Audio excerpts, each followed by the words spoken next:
आप नगर के प्रभावी परिवार का अंग हैं तो वो खुद नहीं कूटेगा, आपके घर पहुंच जाएगा, पिताजी से कहेगा आपके बेटे ने, आपके भतीजे ने, आपके भांजे ने मेरे साथ बदतमीजी की, तय समझिए पिताजी तुरंत बुला के मुर्गा बना देंगे वहीं।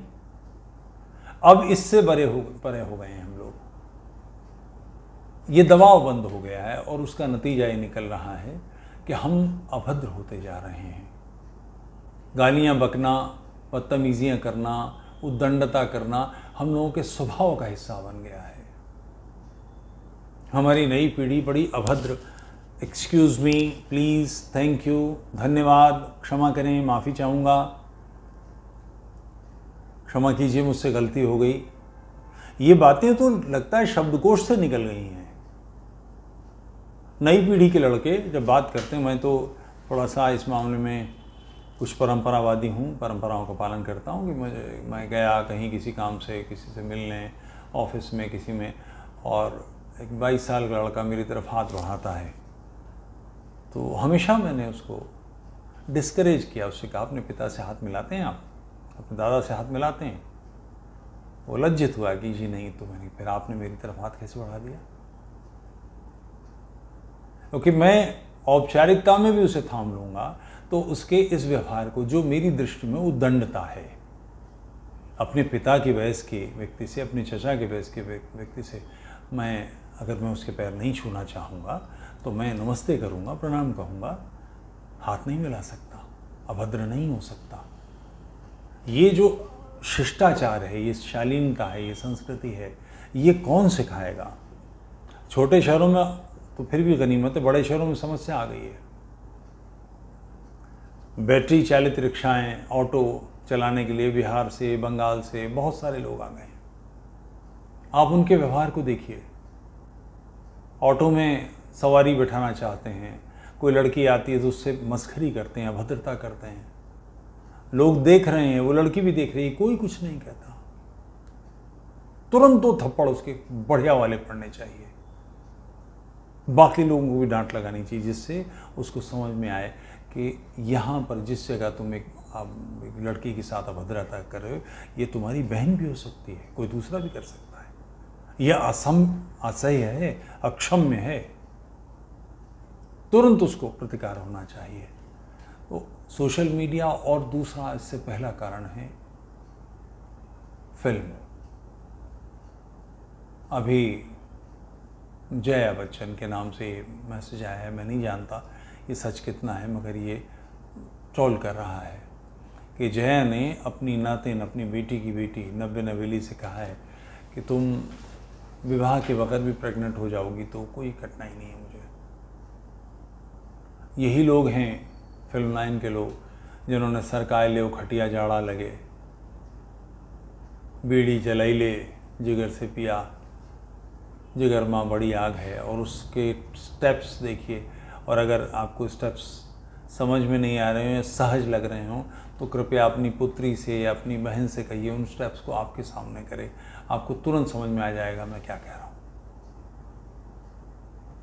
ड्रेसेस के नाम पर जो अजीब व गरीब कपड़े फिल्म लाइन हमें दे गई है, फिल्मों के कारण से बड़े पैमाने पर सांस्कृतिक परिवर्तन आया है।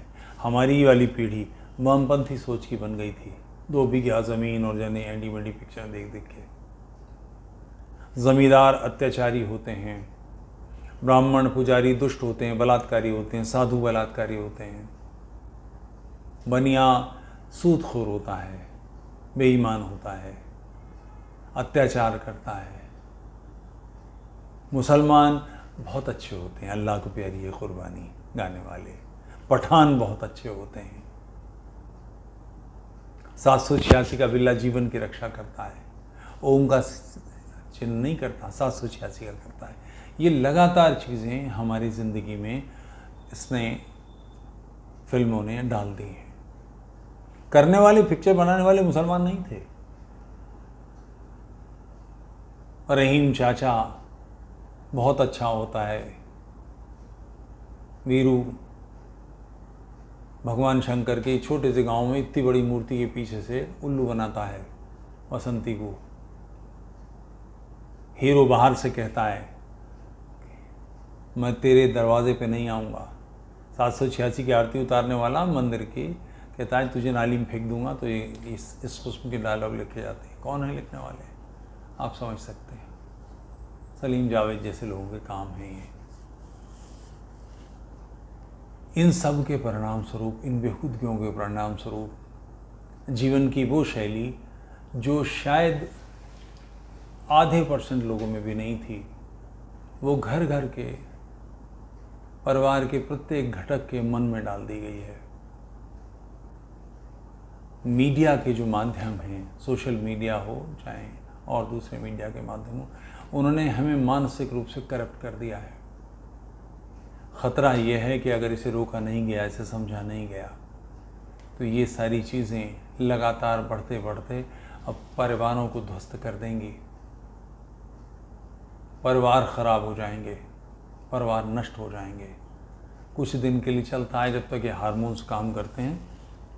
30, 35, 40 साल तक की उम्र में ये सब कुछ अच्छा लगता है। उसके बाद मैं चूँकि इसे स्वयं अनुभव कर रहा हूँ, इसलिए विशेष रूप से कह सकता हूँ, पति का पत्नी के बिना, पत्नी का पति के बिना कोई जीवन नहीं है। एकदम से लगता है, एक भी कोई चला गया तो एकदम से लगता है कि दुनिया भर की धूप हमारे कमरे में आ गई है।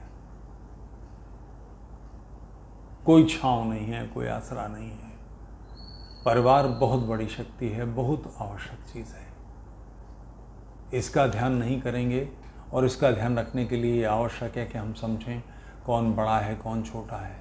हायरार्की जो है कि जो बड़े हैं आप उनसे किसी भी सूरत असहमत हो सकते हैं, विरोधी उनके नहीं हो सकते, उनकी मौजूदगी में ऊंची आवाज़ में नहीं बात कर सकते। ये बहुत आवश्यक चीज़ है। और सोशल मीडिया इसी ओट को, इसी करवट को, इसी बाधा को या इसी ताकत को तोड़ रहा है। मीडिया, सोशल मीडिया दोनों इस काम में लगे हैं। Times of India, Hindustan times देखिए, उसका दिल्ली का पेज या बॉम्बे का पेज देखिए, सॉफ्ट फोन के अलावा क्या है? अधरंगे चेहरे, इस किस्म की बातें। और ये कोई वही कर रहे हैं ऐसा नहीं है। पंजाब केसरी पढ़ा होगा, अश्विनी उसके मालिक जाते हैं यूरोपियन कंट्रीज़ में, वो उसमें लेख लिखते हैं गे बीचेस पे, लेस्बियन क्लब्स पे, और कुछ यूरोप में ना दिखाई दिया। तो ये जो मानसिकता है, ये जो मान्यताएं हैं, इनको ध्वस्त किया जा रहा है। और पहली चीज़ जो टूटती है वो क्या है? परिवार। तो इस उद्दंडता से, इस उग्रता से, इस तीखेपन से समाज को बचाना है, तो इस बात को सेट कीजिए कि परिवार के बच्चे शालीनता की सीमा ना लांघें। घर में भी बात करें, मतभेद व्यक्त करें, तो उसकी सीमा है, शैली है। आप अभद्र नहीं हो सकते, आप गड़बड़ नहीं कर सकते। ये वीडियो में विशेष रूप से आप सबसे प्रार्थना करूंगा कि इसका अधिकतम प्रसार कीजिए। लोगों की समझ में आना चाहिए कि कहाँ से चूड़ियाँ कसी जा रही हैं, कहाँ से ये चीज़ें टूट रही हैं, कहाँ से बिखर रही हैं। मोबाइल ने बहुत जीवन में दोस्त ख़त्म कर दिए हैं, फैमिली ख़त्म कर दी है। इससे वापस लौटी है। जय हिंद।